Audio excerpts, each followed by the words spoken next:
Welcome to the Maria Liberati Show, where food meets art, travel, and life. So what does food mean to you? This week, my special interview guest is chef and blogger Dennis Littley, and join me as we discuss some winter recipes. And also, I just wanted to remind everyone that I will be doing a special wine pairing dinner at the Ridgewood Winery in Bechtelsville, Pennsylvania on January 29th. It will be a 4-course wine pairing dinner with great wines from the Ridgewood Winery. And then on February 10th, I will be doing another wine pairing dinner at the Ridgewood Winery in Bechtelsville, Pennsylvania. And you can sign up for the events at eventbrite.com, or for more information, you can just send me an email at info@marialiberati.com.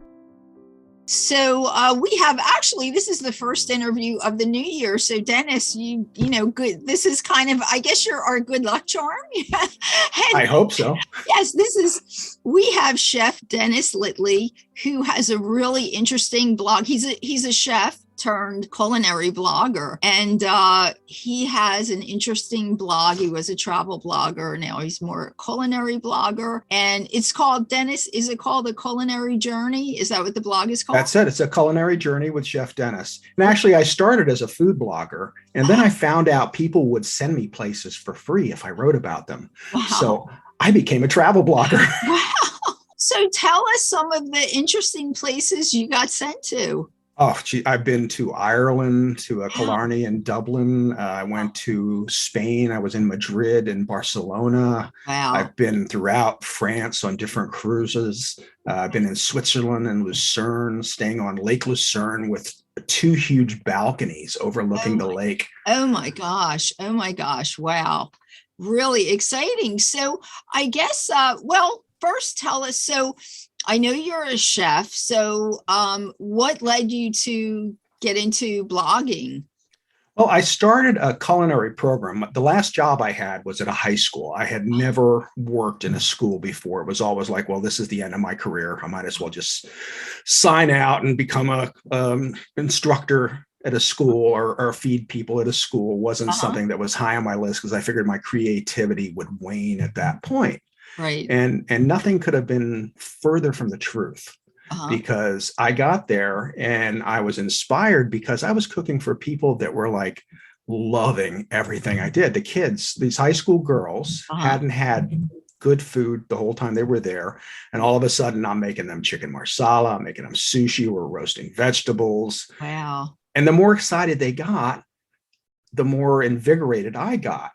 And then I got this great idea to start a culinary program to train my own staff for events.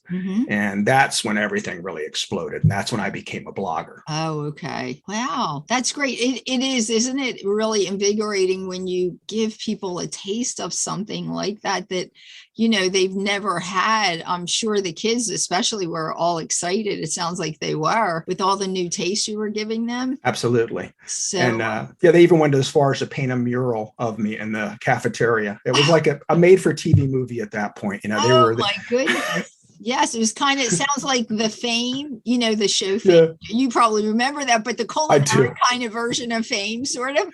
So, oh, wow, that's really exciting. So tell us some of your most interesting journeys, I guess, from your culinary blog. Any interesting, memorable ones? I'm sure you have many, all those wonderful places you mentioned. Well, a lot of it is about the journeys that I've had in different countries and the people that I've met. My wife is probably the more outgoing of the two of us. I'm more of a reserved. I kind of stand back and watch, and she just jumps right into things. So we were in Germany. And I'm taking pictures of this Oompa band that was like a pop-up kind of a thing that happened twice a year, and we just happened to be there. Yes. And I turn around looking for her, and she's sitting at a table with all these Germans, and she doesn't speak German. And you're talking, and I'm going, and she's waving me over, and I'm like, what are you doing? She goes, oh, these are such and such, and they're trying to speak to her in English, and she's Uh-huh. just nodding. And we had a great time, Oh, wow. sharing food and drinking beer. And, the beer there is cheaper than water. Yes. So it's like, it's what you drink. And Yes. that was one of the memorable things because it showed you how food and drink can be a bond between people and how we're not that different after all. Yes, yes. Isn't food it's a communicator. Oh, It brings people together. That's what I loved when I first got in the food industry, how I was meeting so many people that some people, the only thing I had in common was the food that we loved, yeah, which is really right. Because you can start a conversation with almost anyone about a food that they like, be it simple or complicated. yeah, So yes, so that's a wonderful experience. Exactly. A great way to communicate and yeah. kind of the language of food, right? Absolutely. And that's kind of what has always been the special aspect of cooking for me is, being able to connect with people. I don't necessarily need to know them, or like you said, I don't have the same interests or the same background, Right. but sharing food with them or making them something special or making them moan with pleasure over food. I always thought if I went out in the dining room to see how things were going and it was quiet, Uh-huh. it was a good night. People weren't even talking. All you could hear were people eating. They were happy. Yes, yes. So tell us, is there any, I know you told me you have a passion for Italian cooking. Mhm. Any favorite recipes? It doesn't have to be Italian. Any favorite dishes that you like to cook, like your go-to dishes? Well, one of the easiest dishes I prepare that is probably like a restaurant style dish that you can make at home in Uh, 15 minutes is clams and linguine. yeah. And people like it's my wife's favorite dish, so that might be why it's my go-to dish because Yes, she likes it. And it's just something that people have no clue how easy it is to make. yes. And that's one of the things I do with my blog is I try to demystify Uh-huh. cooking because in my classes I would always say it's not rocket science. This Yes, is food. right. And the most important aspect of food is cooking with ingredients that you like to eat. Yes. That's what makes you happy. Yes, yes. You're absolutely right. I don't know about you, but I always tell people, and it sounds like you do exactly. I always tell them when you find a recipe, try to also make it your own by using maybe ingredients that you like. It doesn't have to be that specific ingredient. Maybe substitute something that's similar but ingredients that you like. But yes, clams and with linguine, it's such a delicious dish, and people don't realize Now, how simple that dish is. Also, you're absolutely right. Any other like comfort foods or anything? well, one of my favorites is chicken marsala. I really like making that, but pretty much it depends. Like when we go out to eat, my Uh-huh. favorite food in the world is usually what I'm eating at the time. Uh-huh. Like my wife cracks up. Like I'll get served lamb or duck or whatever it happens to be, and I'm like, oh my god, this is amazing. And because I'm talking to the chef, Right. or even if I'm not, I'm just really enjoying myself. I'm immersing in it. But Right. I guess when it comes to cooking at home, we love pasta. Uh-huh. Pasta is a comfort food. So Yes. risotto. So, anything that's really got that starchy, wonderful goodness that'll kind of calm you down and put you to sleep too a little bit. I love it. And I think that one of the things you're capturing through what you're saying about your blog too, and one of the things I always wanted to capture with, writing books too, and my blog, but is that food, there's so much more to a dish or a recipe than just, a bunch of ingredients or just what Oh, you're yeah. eating. What you're just saying is the experience, you're creating an experience. So just as you said, it's wherever you're at, that's like your favorite dish because you have Yeah. that whole experience and it's something to, definitely to look back on. And it just creates a more memorable experience, that taste that you get when you're having that experience, right? So it's definitely a way to create a memorable experience. So now your blog is mainly devoted to the culinary. You're a food blogger, or Yeah, it's mostly I ventured off into travel, and I hope to get back to it. yes, COVID kind of we all screwed know. up. Yes. I had the trip of a lifetime in the works when COVID hit. Oh my goodness. Starting in Sicily and ending in Nice. It was going Oh to my be gosh. a Yes. month long, amazing trip. But Yes. it'll come back. But It'll come back. Yes, yes. One of the things I just started doing, yes, because of that is, getting people to do, well, it's kind of along the lines of that, creating experiences, staycation type things. So, yes, if they want to go to your blog and find a recipe that maybe you created or experienced in a certain country,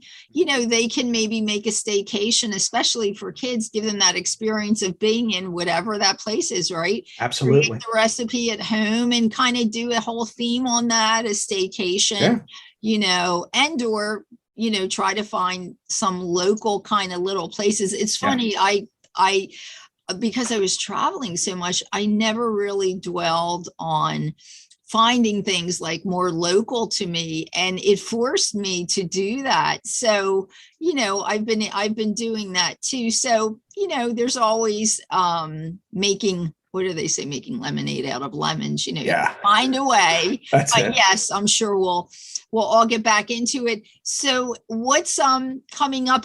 You mentioned, do you have a book coming up? I have a book in the works, but we're still a little way off on that. And it'll just be the first collection of recipes of some of my favorite recipes, maybe about 60 or 70. Right. We're actually putting that through.